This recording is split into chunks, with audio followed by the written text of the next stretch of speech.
ಬನ್ನರಘಟ್ಟದಿಂದ ಮುಂದೆ ಬಂದರೆ ಜಂಗಲ್ ಪಾಳ್ಯ ಇದೆ. ಅದರಿಂದ ಬಂದರೆ ರಾಗಿಹಳ್ಳಿ ಗೇಟು ಇದೆ. ಇಲ್ಲಿಂದ ಶ್ರೀ ಕುಬೇರ ಮಹಾಲಕ್ಷ್ಮಿ ದೇವಸ್ಥಾನಕ್ಕೆ ಹೋಗುವ ಕಾಡಿನ ದಾರಿ ಬನ್ನರಘಟ್ಟ ನ್ಯಾಷನಲ್ ಪಾರ್ಕಿಗೆ ಸೇರಿದೆ.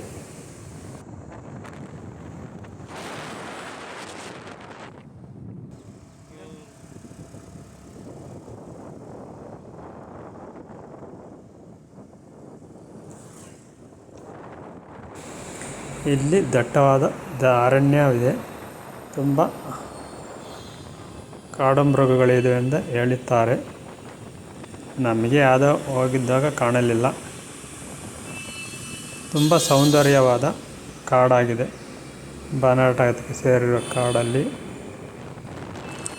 ನೀವು ಹೋಗಿ ನೋಡಿ. ತುಂಬ ಹಸಿರಾದ ವಾತಾವರಣ, ತಂಪಾದ ವಾತಾವರಣ.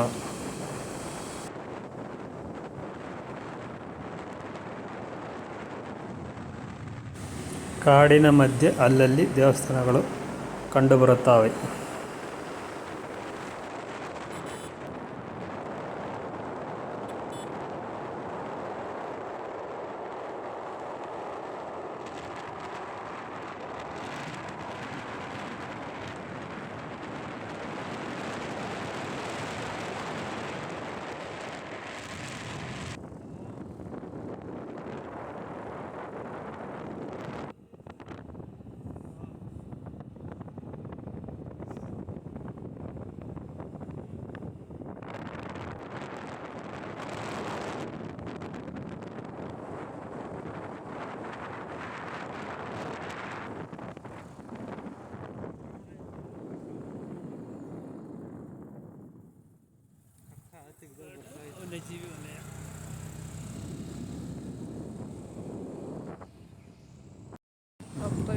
ಕಮ್ಮಿ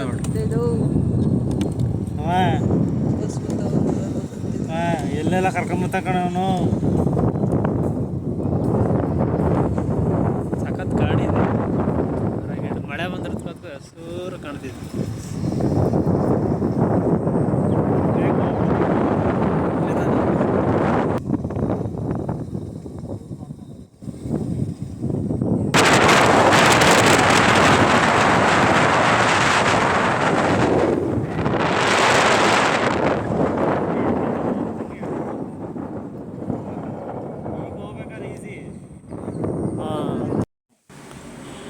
ನಾವು ಸ್ಕೂಟರ್ ನಿಲ್ಲಿಸಿ ಕಾಡಿನ ದಾರಿಯಲ್ಲಿ ಕಾಲುನಡಿಗೆಯಲ್ಲಿ ನಡೆದುಕೊಂಡು ಹೋಗುತ್ತಿದ್ದೇವೆ. ನೋಡಿ, ಇದು ಮಣ್ಣಿನ ದಾರಿ. ಇಲ್ಲಿ ಬೆಟ್ಟ ಗುಡ್ಡಗಳಿವೆ. ತಂಪಾದ ವಾತಾವರಣ. ಮಧ್ಯದಲ್ಲಿ ಒಂದು ಚಿಕ್ಕ ಗುಡಿ ಅಂತಿದೆ. ಇದು ನೋಡಿದರೆ ಮನೆ ಅಂತ ಕಾಣುತ್ತದೆ. ಆದರೆ ಒಳಗೆ ಶ್ರೀ ಕುಬೇರ ಮಹಾಲಕ್ಷ್ಮಿ ದೇವಸ್ಥಾನ ಇದೆ. ಇಲ್ಲಿ ಪ್ರಸಿದ್ಧಿಯಾದ ತುಂಬ ಕಡಿದಾದ ದಾರಿ ಇದು ಪಡೆದುಕೊಂಡಿದೆ ಎಂದು ತಿಳಿಸುತ್ತಿದ್ದಾರೆ. ನಾವು ಸ್ವತಃ ನೋಡಲು ಹೋಗುತ್ತಿದ್ದೇವೆ. ನೀವು ಬನ್ನಿ ಒಂದು ಸಾರಿ ನೋಡಿ. ಇದೆ ಕುಬೇರ ಮಹಾಲಕ್ಷ್ಮಿ ದೇವಸ್ಥಾನ. ತಮ್ಮ ಇಷ್ಟ ಕಾರ್ಯಗಳನ್ನು ಸಿದ್ಧಿಸಿಕೊಳ್ಳಲು ಇಲ್ಲಿ ಜನರು ಬರುತ್ತಾರೆ. ಶಿವಾನುಗ್ರಹವೇ ಮುಮುಕ್ಷತ್ವಂ ಸಾಧು ಸಂಘ ಭಸ್ಮೀಪಟಲು ಹಾಕ್ಬೇಕಾದ್ರೆ ನಮ್ದು ಏನಾದ್ರು ಶ್ರೀ ಇರ್ಬೇಕಲ್ವಾ? ಶ್ರೀ ಅಂತ ಅದಕ್ಕೆ ಲಭತೆ ಯಶಃ ಅಂತ ಹೇಳ್ತಾರೆ. ಶ್ರೀಯಲ್ಲಿ ತ್ಯಾಗ ನಮಗೆ ಯಶಸ್ಸು ನಾವು ಏನಾದ್ರು ಪ್ರಕೃತಿಗೆ ಕೊಟ್ಟಾಗ ಪ್ರಕೃತಿ ನಮಗೆ ವಾಪಸ್ ರಿಟರ್ನ್ ಕೊಡುತ್ತೆ. ಅವಳು ಪ್ರಕೃತಿಗೆ ಕೊಡಬೇಕಾದೇನಿಲ್ಲ. ನಾವು ಕೊಡಬೇಕಾಗಿರೋದು ಏನು ಅಂತ ಹೇಳಿದ್ರೆ ಅಷ್ಟಂತಯಾಧೇಯಂ ಶ್ರೀಯಾಧೇಯಂ ಧಿಯಾಧೇಯಂ ಸಂವಿಧಾಧೇಯಂ ಆ ವರ್ಚಸ್ಸು ನಮ್ಮ ದೃಷ್ಟಿ ನಮ್ಮ ಕಣ್ಣಿನ ಹೊಳಪು ಜಾಸ್ತಿ ಆಗ್ತಾ ಹೋಗುತ್ತೆ. ಮೂಲಾಧಾರ ಆಕ್ಟಿವೇಟ್ ಆಗಿರೋಲ್ವೋ ಅವರಿಗೆ ಮೂಲಾಧಾರ ಆಕ್ಟಿವೇಟ್ ಶ್ರದ್ಧೆಯಿಂದ ನಾವು ಹೇಗೆ ಗೊತ್ತಾಗುತ್ತೆ?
ಇಲ್ಲಿ ಕುಬೇರ ಯಂತ್ರ ಬೇಕು ಅಂದರೆ 1100 ರೂಪಾಯಿ ಕಟ್ಟಿದರೆ ನಿಮಗೆ ಕುಬೇರ ಯಂತ್ರ ಕೊಡುತ್ತಾರೆ. ಇಲ್ಲಿ ಹೋಮಗಳು ನಡೆಯುತ್ತವೆ. ಎಲ್ಲ ಭಕ್ತಾದಿಗಳು ಬಂದು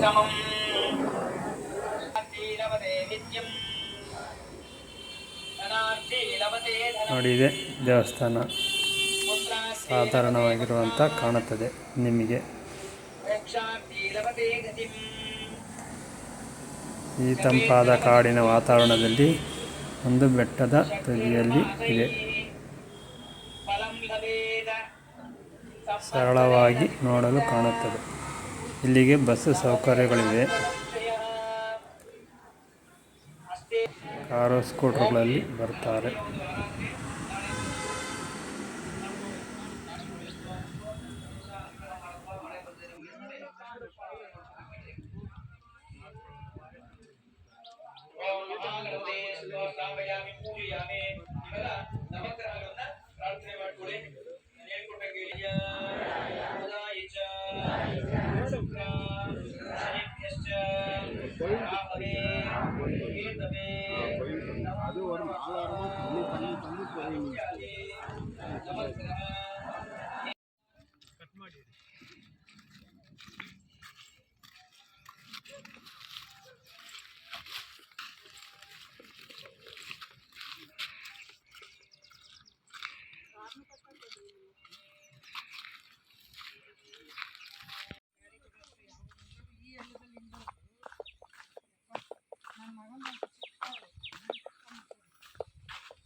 ನಾವು ಪೂಜೆ ಮುಗಿಸಿಕೊಂಡು ಹೊರಡುವ ಮುನ್ನ ಜೋರಾದ ಮಳೆ ಬಂದಿತು. ತುಂಬ ಮಳೆ ಬಂತು. ನಿಲ್ಲಲು ಜಾಗವಿಲ್ಲದಂತಾಗಿದೆ. ಇಲ್ಲಿ ಸೌಕರ್ಯಗಳು ಮಳೆ ಬಂದರೆ ಸ್ವಲ್ಪ ಕಷ್ಟ. ಇಲ್ಲಿ ಪ್ರಸಾದವಿದೆ ನೋಡಿ. ತುಂಬ ಮಳೆ ಬರ್ತಾ ಇದೆ. ಮರ ಗಿಡಗಳು, ವಾತಾವರಣ ಎಲ್ಲ ಚೆನ್ನಾಗಿದೆ.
ಜಾರ್ಜಿಯ